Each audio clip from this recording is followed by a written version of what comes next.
بسم اللہ الرحمن الرحیم۔ السلام علیکم ناظرین، میں ہوں محمد فاروق اور آپ دیکھ رہے ہیں میرا یوٹیوب چینل ٹریول ود فاروق 16۔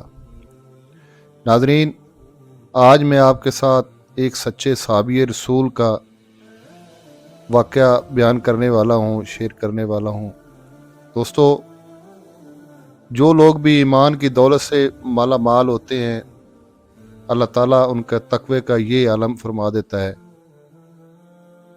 کہ بہت پہلے کی بات ہے کہ مدینہ شریف میں حضرت رسول اکرم صلی اللہ علیہ وسلم کے ایک صحابی رہتے تھے۔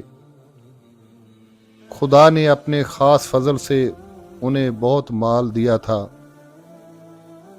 اور وہ بہت عزت اور آرام کی زندگی گزار رہے تھے۔ ایک دفعہ ایسا ہوا کہ انہیں ایک گھوڑے کی ضرورت پڑی اور انہوں نے اپنے غلام کو بازار بھیجا کہ وہ کوئی اچھا سا گھوڑا خرید لائے۔ عربی گھوڑے ساری دنیا میں مشہور ہیں۔ اس زمانے میں بھی گاؤں کے رہنے والے عرب بڑی محنت اور شوق سے گھوڑے پالا کرتے تھے اور پھر شہر کی منڈی میں لا کر بیچ دیا کرتے تھے۔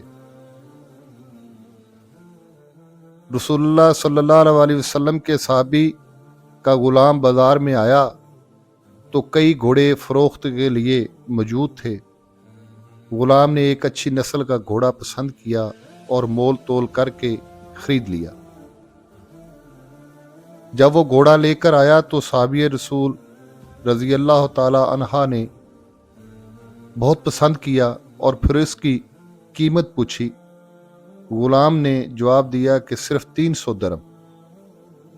غلام کو امید تھی کہ حضرت اس بات سے بہت خوش ہوں گے، میں ایسا عمدہ گھوڑا اتنی کم قیمت میں خرید لایا ہوں۔ لیکن اس کا جواب سن کر حضرت خاموش ہو گئے، جیسے انہیں گھوڑے کی قیمت سن کر کچھ افسوس ہوا ہو۔ پھر غلام سے فرمایا، بازار جاؤ اور اگر وہ سوداگر مل جائے تو اسے اپنے ساتھ لے آؤ۔ یہ حکم سن کر غلام بازار گیا اور تھوڑی دیر بعد سوداگر کو اپنے ساتھ لے آیا۔ حضرت نے سوداگر سے پوچھا، کیوں میاں، یہ گھوڑا تم نے اپنی خوشی سے فروخت کیا ہے یا کسی ضرورت کی وجہ سے بیچنے پر مجبور ہو گئے ہو؟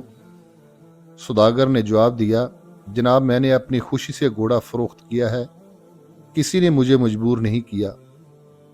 اگر یہ بات ہے تو پھر تم نے ایسے عمدہ گھوڑے کی اتنی کم قیمت کیوں لی؟ کیا تمہیں یہ معلوم نہیں کہ یہ گھوڑا بہت اچھی نسل کا ہے اور اس کی قیمت کسی طرح بھی 500 درہم سے کم نہیں ہے؟ یہ فرما کر حضرت نے سوداگر کو 200 درہم اور دیے اور بھولا بالا سوداگر جو 300 درہم لے کر ہی خوش ہو گیا تھا، دعائیں دیتا ہوا چلا گیا۔ ناظرین، یہ تھی میری آج کی ویڈیو۔ امید کرتا ہوں آپ کو یہ ایمان فروز واقعہ ضرور پسند آیا ہوگا۔ زندگی نے وفا کی تو انشاءاللہ ملیں گے نیکسٹ ویڈیو میں۔ تب تک کے لیے اجازت۔ پاکستان پائندہ باد۔